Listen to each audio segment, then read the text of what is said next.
jamais balancer les copains et toujours fermer son clapet. Très juste, très juste. C'est ce qui m'a permis de vivre jusqu'à présent et de continuer à vivre tranquillement. Je n'ai jamais balancé. Alors les gens qui disent oui, ils balancent. Mais non, je balance pas, j'informe. On balance son ami. Si on parle de son ami, par exemple, à chaque fois que je tombe, je suis tombé 8 fois en France, si j'avais parlé de gens, là, j'aurais pu dire j'ai balancé.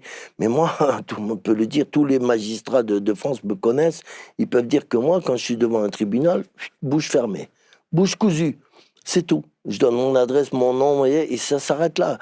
Vous avez, non, je prends tout sur moi. Et c'est pour ça que je me suis pris des peines de 15 ans, de 10 ans, parce que j'assume, c'est tout. Pourquoi on va balancer le copain avec qui on a fait des affaires, on était bien, et puis tout d'un coup, ah ben non, c'est pas moi, madame, c'est lui. Non, ça va pas. Ça, c'est de la balance. Dans mon tome 4, je vais parler des grosses balances de France, des voyous d'apparat. Je vais en parler. Voilà, je vais parler de vraies balances. Des mecs qui ont envoyé des mecs en prison. Moi, j'ai jamais envoyé personne en prison. C'est plutôt les gens qui m'ont envoyé moi en prison. Qu'un seul mec me dise, ose dire, là, en France, oui, Girard, il m'a balancé. Je voudrais bien voir. Vous n'avez jamais été inquiété par vos anciens amis? Oh non, pas du tout. Au contraire. Au contraire, il cherche à me revoir et tout. Non, non, non, jamais. Pourquoi je serais inquiété? Est-ce que vous parlez? Alors, on parle de qui, là? J'ai jamais parlé de mes amis.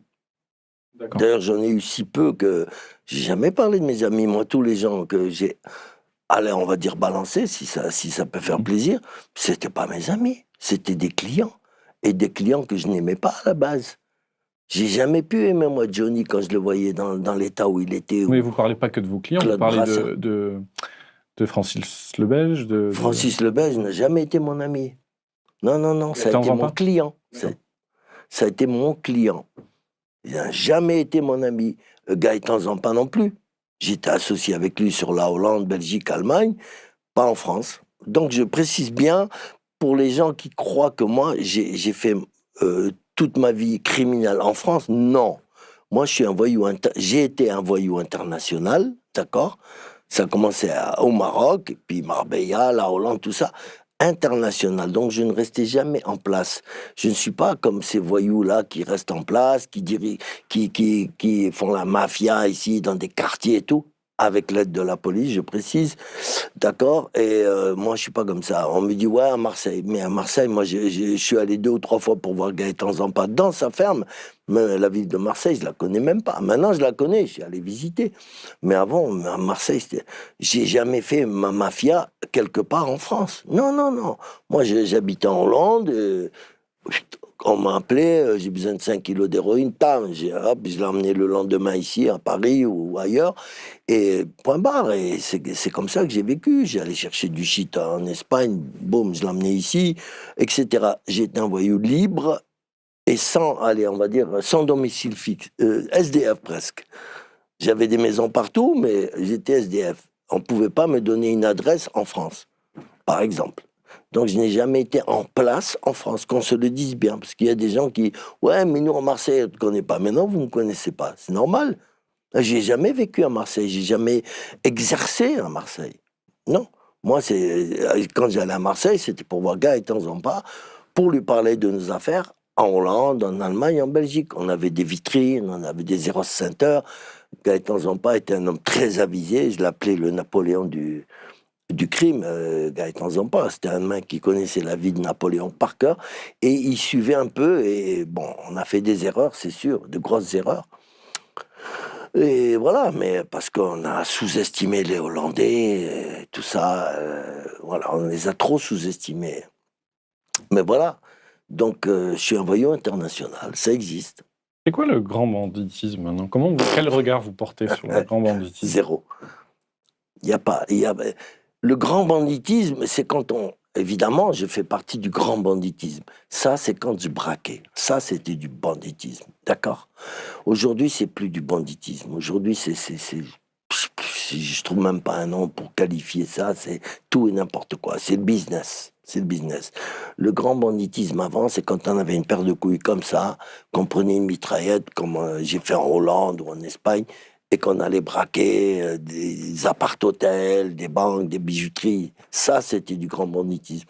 Parce qu'on mettait nos couilles en face. Voilà, on pouvait se faire sauter d'un moment à l'autre, et puis quand on se faisait choper, on se prenait des années. Ça, c'était le grand banditisme, c'était des hommes d'honneur, des hommes de parole. Il n'y en a plus. Moi, j'en trouve plus. Je suis désolé. Si j'ai un ami encore, c'est un homme d'honneur, mais voilà, c'est tout, il n'en reste plus. Ça, c'était le grand banditisme. Le terme n'est pas applicable aujourd'hui à ce qu'on a. Aujourd'hui, c'est des trafiquants en tout genre, des commerçants. Bon, après, je sais qu'il y a des grands bandits encore en France, mais je ne les connais pas. Je sais qu'il y en a qui ont encore des paires de couilles comme ça et qui se risquent. Voilà. Toujours des grands trafiquants de drogue, justement dans les cités, notamment. Oui, il y en a, bien sûr. Je sais qu'il y en a, c'est sûr. J'en connais quelques-uns aussi. Mais oui, c'est des commerçants. C'est plus des gens qui ont grandi, comment dirais-je, avec ce système qu'on avait nous, le code d'honneur, le respect, la parole donnée, la ponctualité. C'est fini tout ça. Les mecs, ils font tout et n'importe quoi. Moi, je me retrouve pas dans ce monde-là du banditisme. Je me retrouve pas. Ben, tant mieux d'ailleurs, tant mieux. J'en suis sorti haut la main, voilà. J'écris mes bouquins, je fais mes poèmes, je fais des slams en musique sur mon site officiel gérardfort.com. Je me fais un peu de pub, non? Et tout. Et voilà, je vis tranquille. J'ai plus besoin de tout ça, moi. J'ai rien à prouver. Alors, avant, si on veut, avant, il y avait au départ que les gens voulaient prouver qu'ils étaient des voyous et tout. Ils faisaient des trucs impossibles comme comment s'appelait celui-là au Casse de Nice là Spaggiari. Ils faisaient des trucs impossibles et tout. Aujourd'hui, c'est fini. Avant, c'était un peu du cirque. Est-ce que c'est impossible maintenant de braquer des banques? Oh, il n'y a plus rien à prendre dans les banques. Qu'est-ce qu'on va prendre? Il n'y a plus rien. Les bijouteries, c'est pareil. Les bijouteries, moi je l'ai toujours dit, ça a été de la combine. Faut pas rêver. Le mec, il rentre dans une bijouterie comme Bruno Sulac, qui rentre en tenue c'était quoi, de tennisman, il rentre tranquille et il braque. Moi, je le connaissais bien, Bruno Sulac. Il avait des accords avec des bijoutiers qui n'arrivaient pas à vendre leurs bijoux. On lui vole, il touche l'assurance, et puis ils reprennent les mêmes bijoux. Le bijoutier, il reprend les mêmes bijoux à moins cher, il les retouche et tout, et voilà, c'est des combines, tout ça. Faut pas être en extase devant ces gens. Mais moi, comme en Hollande, j'ai fait un super braquage, un transport de fonds, puis j'étais d'accord avec les chauffeurs et tout. Bon, après, mes collègues, ils avaient pas peut-être compris que j'étais d'accord, parce qu'ils ont commencé à tirer à la mitraillette, là. Jean Gilbert, il est mort, heureusement, c'est un fou furieux. Mais voilà, donc il y avait des combines entre... faut pas croire. Moi, à part l'idée au Chénier, là, avant, j'avais des bijoutiers qui me demandaient de venir les braquer. C'est simple. Il y a une bijouterie là-bas qui a été braquée 3 fois, toujours par les mêmes et toujours en accord avec le patron, le propriétaire. C'est ça, aujourd'hui. C'est combine sur combine. D'ailleurs, dans les hautes sphères, c'est pareil. C'est que de la combine, sur le dos des citoyens lambda. Voilà. C'est combiné. Après, on dit, avant, oui.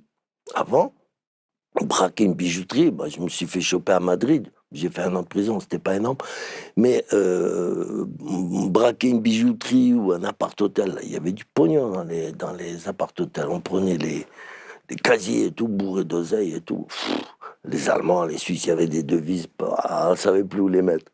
Ça, c'était des couilles, parce que si on se faisait choper par la Guardia Civile, alors, la vie se terminait, là. La garde civile... Sous Franco, en plus. Hein? Sous Franco, en plus. Sous Franco, ouais. Oh là là. Ben là, il fallait avoir une paire de couilles, mais énorme. On l'a fait.